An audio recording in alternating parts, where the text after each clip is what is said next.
Mrs. Green Apple, we are here to check out the last song on our track by track listen through to the self entitled album. Yes, we've made it all the way through to Journey. The end of the journey. Except it's not the end of the journey, because after this we're going to start the next album. Because long prior, we basically decided I'm going to listen to every single Mrs. Green Apple song. Why not? I'm enjoying myself, keep the journey going. But this is the end of the journey for this album. This has been a really interesting album. Gotta be honest, I'm always excited to check out both opening and final songs on an album, because I feel like one is how the album presents itself and one is how it concludes everything, the crescendo to everything you've heard before. And, I've said this before, I do like to hear an album as an album rather than just a collection of individual songs.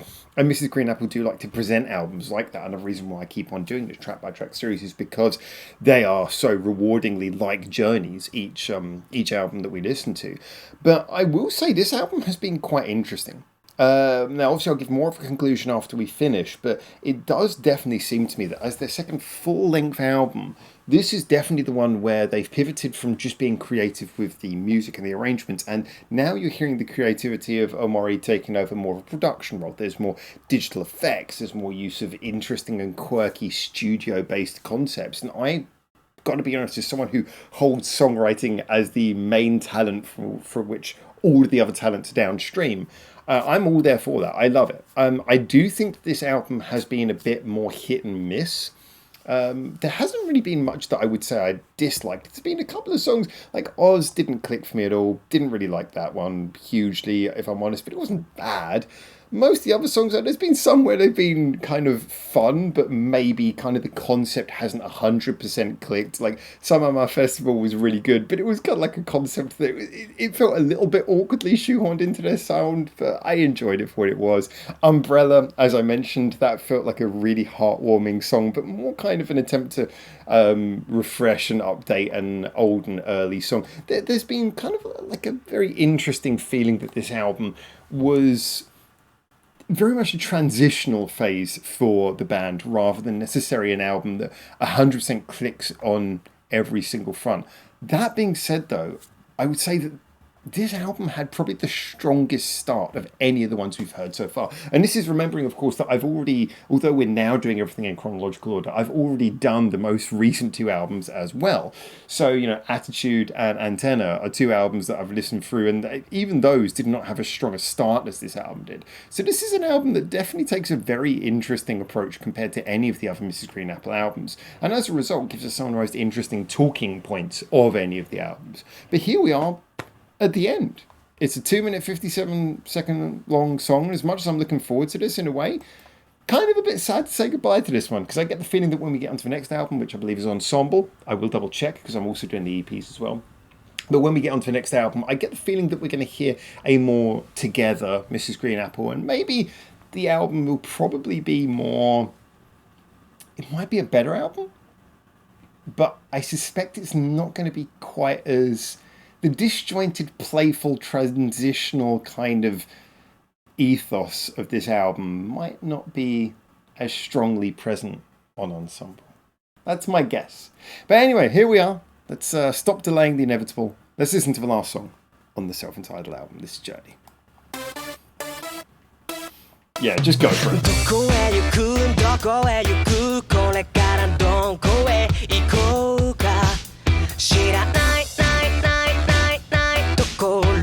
Oh man, we're going straight in with that sort of EDM vibe, aren't we?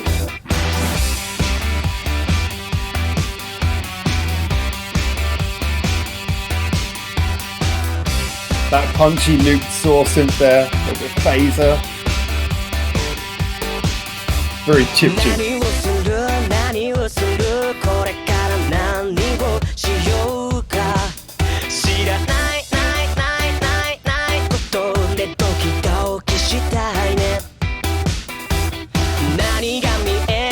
Okay, we're getting a lot of build up. I'm liking the funk. That's cool. This is the last song in the album. Where are we taking it? Where are we taking it?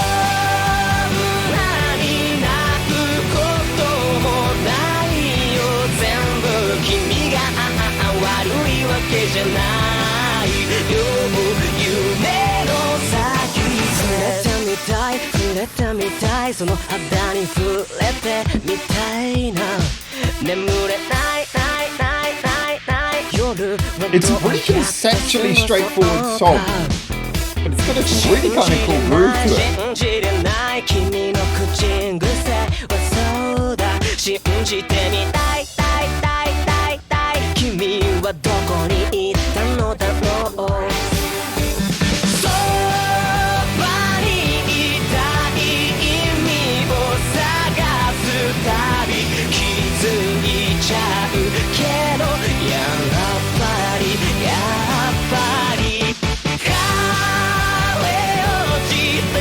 That's such a thick and kind of like very kind of big pop sounding chorus. I love the energy, but I'm interested. Wow, it's almost nearly over.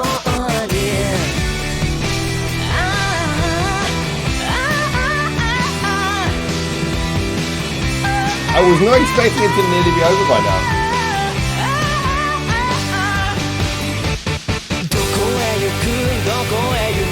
Yeah, I love those descending bass lines.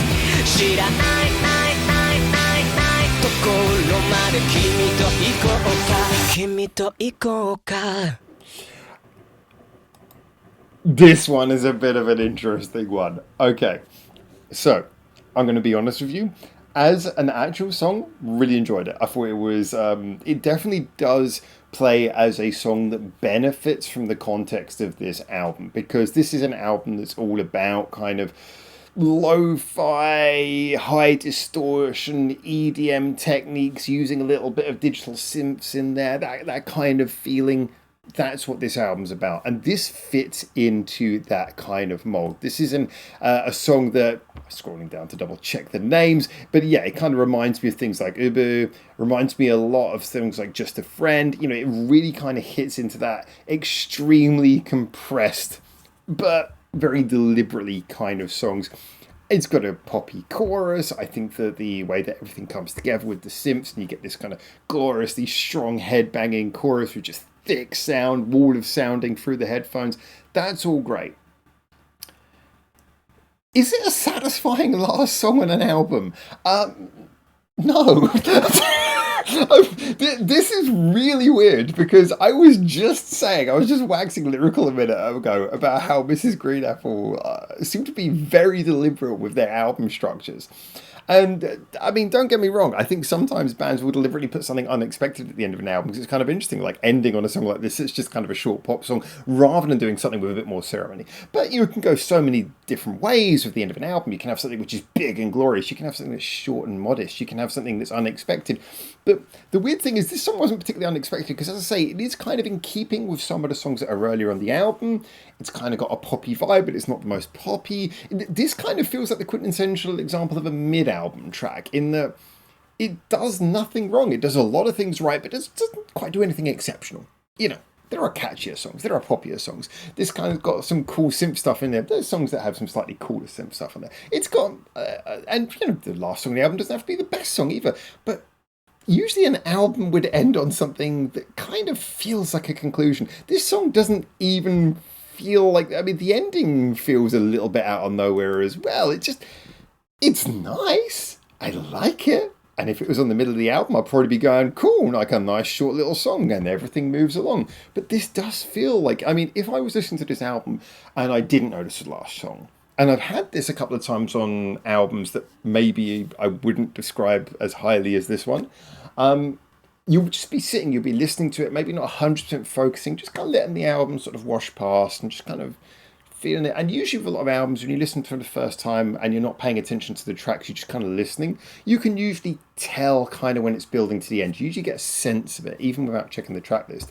This one, if I heard this, literally when that ended, I'd be waiting for the next song. And this would be one of those albums where you look around and go, oh, is that it? Just grab the CD, check it. Oh, okay, the last song was called Journey. Okay, let's just check the. Oh, this was Journey. Oh, that's it. This would be one of those songs.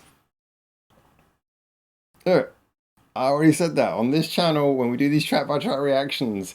There's a lot of people who just react to each song individually, and if I was doing that, I'd tell you this is a nice, not their best, but it's just a nice little fun song that doesn't outstay its welcome, blast along, give you a decent chorus, probably would be forgettable, but fun while it's on. However, I've given a lot of songs compliments in the past because I said, hey, this song might not be that spectacular, but it works brilliant on the album. This one, I'm kind of going to go, I actually quite enjoy this song, but on the album, I don't understand this as a last song. This is a very bizarre choice for a last song on an album. So anyway, there you go. But you know what? If anything, this does actually circle me around to another point that I made at the beginning of this reaction review thing, whatever you want to call it, which is that, like it or not, this album definitely does feel like it has experimented with some ideas. Have they all worked? No. Have they all been interesting? Yes. Has there been any point on this album where I felt like they just didn't put in the effort? No. Have there been points in this album where I feel like decisions could have been made differently? Yes. And moreover, do I think they would maybe do it differently now? I mean, you can never ask an artist that in retrospect, because I promise you whatever they say will be tainted either by their love of the album, no, I wouldn't change a thing, or yes, I would change a thing, kind of being tainted by the fact that they feel they could do better when maybe they couldn't, because albums are very much a product of when they were created. But I can't help but feel like there's a lot of stuff on this album where if you asked and got an honest answer, an unbiased answer, somehow plucked it from Amori's brain, I suspect there's a lot of things on this album that he might approach differently. I don't know which ones. I cannot know which ones. I just get the vibe that this is an album where a lot of things were being tried. And in a weird way, that makes me love this album. As I said at the beginning, something tells me that Ensemble's probably going to be a better album. It probably is. It probably is going to be a better album. I'm probably going to like more songs. It's probably going to click with me a lot more. And yet, I feel like this album's going to have a more special place in my heart because this album is like the weird, slightly deranged brother, the the sibling who never quite gets their life 100% together. Things don't 100% work out, but if you sit down and have a conversation, somehow they're just the most interesting person in the family. This is that one. This has been a quite strange album, and I enjoyed it. I really enjoyed it. As someone, again, who loves music writing, songwriting, this just really clicked with me as an experience in the artistic growth of an artist who we've all come to really love and enjoy. But anyway, there you go. Those are my thoughts. As always, get in the comments. Tell me yours. We'll be on to the next album soon. I promise. We'll keep the series going without delay. But until then, until I hopefully see you for that one, remember, by the way, if you're not subscribed already, I hope you're subscribed. I'm more than halfway through the entire journey. Subscribe if you haven't already. I never say that in my videos, but I'm saying that right now. Because, not many people do subscribe to this channel, sad times. No, quite a few people. Hey, if you're one of the people who's already subscribed, thank you. If you're watching the end of this video, you almost certainly have already subscribed because you're the kind of person who sits and watches an entire video, and I respect that. But thank you so much. Anything that can share, because I kind of want to grow this channel. It's not a monetized channel. I don't get any money from the channel for doing this. I just like to grow the channel because I think it's a great way to advertise Japanese music, share the Japanese music journey with more people, share the music I love with the rest of the world, and find more about the music you love as well from the country that I love so much and the music scene that I love so much. So yeah, if you want to help me do that, then please do remember to share, share either this series or anything else you found on my channel that you like. Please do. I will say another thing. I've got to say this. If you're watching the end of this, this is especially directed at Mrs. Green Apple fans, because I think this is actually quite important. So you might know that every day I release 2 videos. I release one, which will be from a small unsigned band, just something small that I see in the live houses in Japan, something that I care about because I care a lot about the unsigned music scene. And then I'll do something every day, which will be from one of the big series. It'll be like Mrs. Green Apple or Yoroshika or Shina Ringo, like one of those album things I'm doing where there's a big fan base and I'm talking to huge numbers of fans. I always pay attention to which of those big popular fan bases go and check out the smaller bands as well.